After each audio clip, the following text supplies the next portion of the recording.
বোন যা, কারেন্ট চলে এসছে, মোমবাতিটা নিমিয়ে আয়। কেমন ভাবে নেবাবো? কেন? নিজে মুখ দিয়ে নেবাগা। মুখ দিকে আগুন লেগে যাবে। আরে ফু দিয়ে নেবা গিয়ে, ফু ফু। আচ্ছা ঠিক আছে। ফু ফু। কি মোমবাতিটা নিবে না? কি ঝামেলায় পড়লাম বলতো?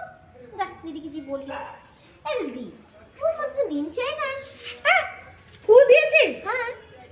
কেমন করে ফু দিলি যে নিচে নাই? আরে তুই আরে এত তুই বোকা। কি পাগল রে? সত্যি। এরকম করে কেউ ফু দে? গাধা গাধা। আরে আই দেখ কেমন করে ফু দিতে হয়। দেখ।